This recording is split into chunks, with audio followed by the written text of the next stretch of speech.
Salut tout le monde et bienvenue dans ce point de marché zone bourse du mardi 1er octobre 2024. Il a un titre assez long ce matin. Wall Street se tient à l'écart de la folie chinoise et du spleen européen. La foudre s'est encore abattue hier sur le secteur automobile européen, pulvérisant Stellantis et enfonçant Renault. La chute des indices du vieux continent a contrasté avec le calme de Wall Street qui semble attendre assez sereinement la publication des résultats du troisième trimestre en s'appuyant sur un environnement économico-monétaire sous le contrôle de la Fed. Du côté de la Chine, on est parti en vacances après avoir affolé les compteurs haussiers. Voilà tout ce dont on va parler ce matin. Mais on va commencer, compte tenu de la date, par dresser un bilan mensuel et annuel des parcours indiciels, d'autant que la dernière séance de septembre a été assez haute en couleur hier. Alors pour commencer, Stellantis a bien failli faire un sort à la hausse du CAC 40 en septembre. La chute de près de 15% de la maison mère de Peugeot hier a contribué à faire couler l'indice parisien de 2%, et ça a ramené sa performance mensuelle à un éthique 0,06% de hausse. Les bons connaisseurs de Stellantis soupçonnaient depuis un moment déjà que quelque chose ne tournait pas rond chez le constructeur jadis adulé pour son redressement et ses marges hors du commun. Le télescopage entre les dérèglements internes et un marché automobile global en plein changement de paradigme a créé un cocktail détonnant. Sic transit gloria mundi, pourrait-on dire. En dehors du CAC 40, septembre a été plutôt un mois favorable avec des gains de plus de 2% pour le DAX allemand, le Bel 20 belge ou encore le Nasdaq 100 et le S&P 500 aux États-Unis. On notera quand même la chute mensuelle de 10,5% de l'OMX Copenhague qui a assez mal digéré le reflux de sa star Novo Nordisk. Les autres traînards, ce sont le WIC polonais qui a perdu 3%, sa popularité se tarit quelque peu, et dans une moindre mesure, le SMI suisse qui est en baisse de 2,2%. L'indice de Zurich a payé un assez lourd tribut à ses valeurs défensives, puisqu'on a Nestlé, Roche, Novartis et Sandoz qui ont perdu plus de 4,5% en septembre. Allez, c'est le moment d'étendre ce rapide bilan à l'ensemble de l'année 2024. Et là, qu'est-ce qu'on constate ? Que depuis le 1er janvier, si l'on accepte évidemment les marchés périphériques, c'est la Chine qui a pris le leadership avec un gain de 26,1% pour le MSCI China. Bon, il faut dire que l'indice a gagné 26% en 10 jours. Je pense que si j'avais annoncé il y a 15 jours que l'indice chinois gagnerait 26% en l'espace de 2 semaines,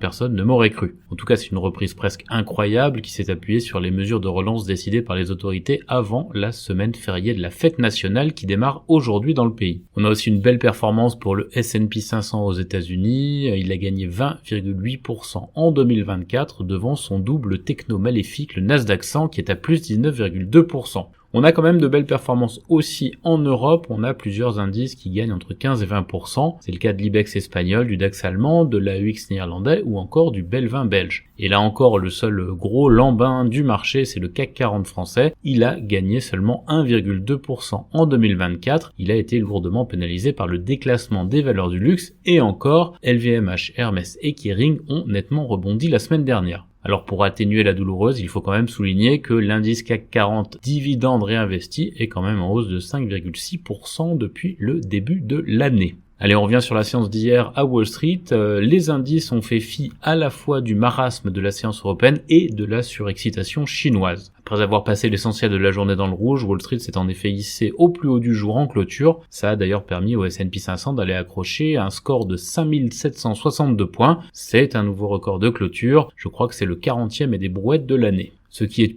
plutôt rassurant, en tout cas à court terme, c'est que la cote américaine semble avoir gagné en nuance et en retenue dernièrement, après bien sûr les envolées délirantes liées à l'intelligence artificielle ou à la spéculation ultra court-termiste sur les taux d'intérêt. Ce flegme s'est constaté hier alors que les investisseurs américains n'ont pas cédé à l'hystérie collective de la bourse chinoise et n'ont pas non plus fait une dépression après les déclarations tièdes du patron de la Fed hier. Jérôme Powell a en effet distillé quelques commentaires sur la politique monétaire lors d'une conférence organisée à Nashville. Alors il a un peu douché les espoirs de ceux qui attendaient des baisses de taux massives et rapides, mais d'un autre côté il a rassuré sur la trajectoire économique américaine. Et au final, je crois bien que les investisseurs préfèrent entendre que tout va bien et que les baisses de taux vont continuer, plutôt que d'apprendre que la situation économique est à risque et que ça va nécessiter des mesures d'assouplissement vigoureuses. Powell a donc recentré un petit peu les attentes, mais plutôt en finesse et avec succès si l'on en croit le parcours des actions hier. Pour autant, la querelle entre les aficionados d'une baisse de taux de 50 points de base et les défenseurs d'un assouplissement de 25 points de base en novembre par la Fed pourra recommencer dès vendredi. Vendredi, c'est la publication des chiffres de l'emploi de septembre aux États-Unis.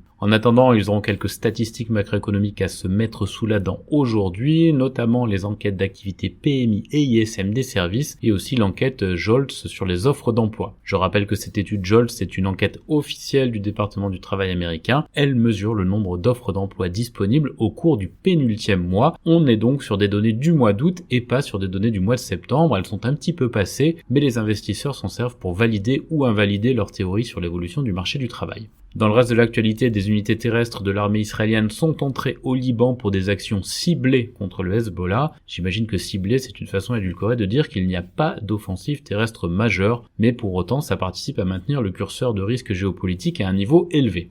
Côté Asie-Pacifique ce matin, le Japon se reprend de 2%, il avait sombré de 4,8% la veille. Pourquoi ? Eh bien parce que c'est lié à la personnalité du futur Premier ministre japonais réputé favorable à des hausses de taux additionnels. Les marchés de Chine continentale, de Hong Kong et de Corée du Sud sont donc fermés pour un jour férié ou pour une série de jours fériés. L'Inde perd 0,2%, l'Australie abandonne 0,9%. Les indicateurs avancés européens, ils affichent un biais haussier à l'heure où j'enregistre, sans doute sur des rattrapages après les purges automobiles de la veille. On enchaîne avec l'actualité des sociétés en France d'abord. Eh bien, une nouvelle automobile encore négative. Le marché des immatriculations en France enregistre un 5e mois consécutif de baisse. Selon la PFA, on était à moins 11,1% en glissement annuel au mois de septembre. LVMH vend la marque Off-White à une entreprise américaine. Stellantis rappelle 194 000 Jeeps hybrides rechargeables en raison de risque d'incendie. Et oui, comme le disait un ancien président, les emmerdes, ça vole toujours en escadrille. Renault arrête les moteurs F1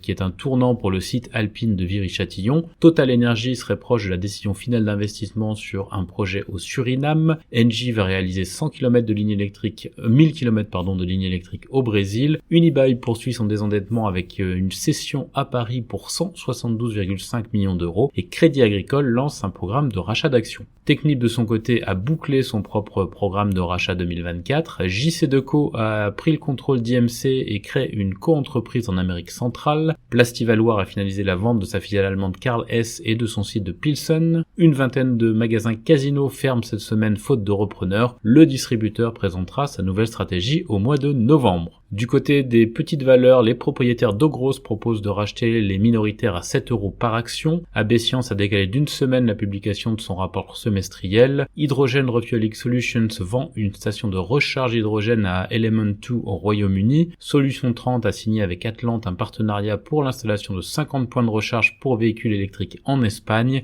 La FDA autorise le dépôt d'une demande d'autorisation de mise sur le marché pour l'ADV 7103 d'Advicen. Cumulus Vape va distribuer un nouveau produit du chinois Geek Vape et Cabas émet 3 millions d'euros d'Océane à 10% sur 5 ans. Beaucoup de publications de valeur moyenne à Paris, Kaufmann, Lacroix, M2M, Spartoo, Vente Unique, Valerio, Crosswood, Biofitis, Ogros, Financière Marjos ou encore Xilam. Ailleurs en Europe, ADNOC serait proche d'un accord pour racheter Covestro pour 11,7 milliards d'euros selon le Wall Street Journal. Pfizer place 640 millions d'actions à Leon, ça fait environ 6% du capital. Nokia enregistre une perte de valeur de 572 millions de dollars à la suite de la vente de son activité de réseau sous-marin. Gerresheimer a plongé de 18% hier après un avertissement. X-Life prévoit une seconde cotation à Londres. Le Clancher obtient un nouveau délai de publication pour ses résultats semestriels.